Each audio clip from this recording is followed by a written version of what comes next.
யோவேல் 2:21. தேசமே பயப்படாதே, மகிழ்ந்து களிகூறு, கர்த்தர் பெரிய காரியங்களை செய்வார். அல்லேலூயா.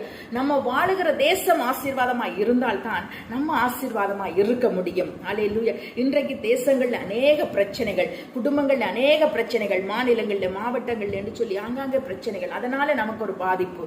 அல்லேலூயா. திடீரென தக்காளி விலை ஏறிடுது, திடீரென வெங்காயத்தின் விலை ஏறிடுது. காரணம் தேசம் சேமத்தை காணலன்னு சொன்னா நம்ம சந்தோஷமா இருக்க முடியாது, நம்ம வாழ்க்கையும் பாதிக்கப்படும்.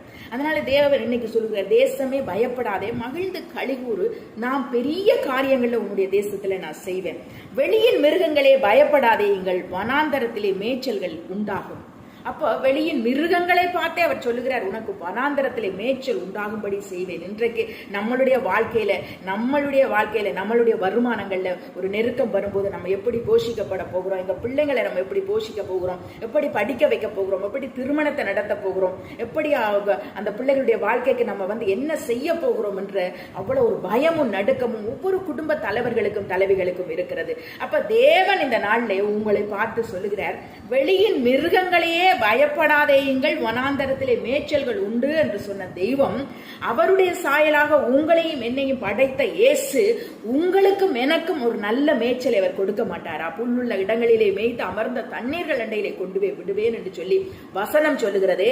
உங்களுடைய என்னுடைய பிள்ளைகளுடைய வாழ்க்கையில் அவர் நல்ல மேய்ச்சல்களை கட்டளையிட அவர் உயர்ந்தவராய் இருக்கிறார், கிருபை உள்ளவராய் இருக்கிறார், உங்க மேல அனுசரணையாய் இருக்கிறார். ஹல்லேலூயா. ஒருபோதும் நீங்க பயப்படாதீங்க. விருட்சங்கள் காய்களை காய்க்கும். அல்லேலூயா. மரங்களன் இருந்தா அது காய்களை காய்க்கும். அதே போல உங்களையும் என்னையும் படைத்த தெய்வம், சிருஷ்டித்த தெய்வம் உங்களுக்கும் எனக்கும் என்ன தேவை என்பதை அவர் அறிந்திருக்கிறார். அதினதின் நேரத்திலே, அதினதின் காலத்திலே உங்களுக்கும் எனக்கும் அதை கட்டவிட்டு விடுவார், அவர் ஆசீர்வதிப்பார். அல்லேலூயா. இதை குறித்து நீங்க பயப்படாதீங்க. அத்தி மரமும் திராட்சை செடியும் பலனை தரும்.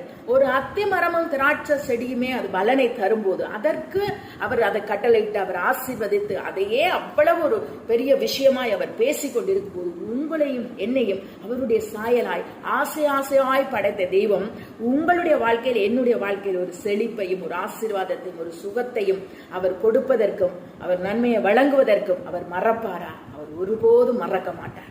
அத்தி மரத்தை மறக்காத தேவன், வெளியின் மிருகங்களை மறக்காத தெய்வம், தேசத்தை மறக்காத தெய்வம் உங்களையும் என்னையும் அவர் எப்படி மறப்பார்? உங்களுடைய பிள்ளைகளையும் என்னுடைய பிள்ளைகளையும் எப்படி மறப்பார்? தேவன் என்னை மறந்தாரோ, என் சூழ்நிலையை மறந்தாரோ, என்னை கைவிட்டு விட்டாரோ அப்படின்னு நம்ம யோசிக்கலாம், நம்ம கவலைப்படலாம், கண்ணீர் விடலாம். தேவன் ஒருபோதும் மறக்காத தெய்வம். மிருகங்களையே மறக்கல, காட்டு புஷ்பங்களுக்கே உடுத்து விக்கிற தெய்வம் அவர். உங்களையும் என்னையும் அவர் மறந்துடுவாரா? உங்க கண்ணீரையும் என்னுடைய கண்ணீரையும் அவர் காணாம இருப்பார்.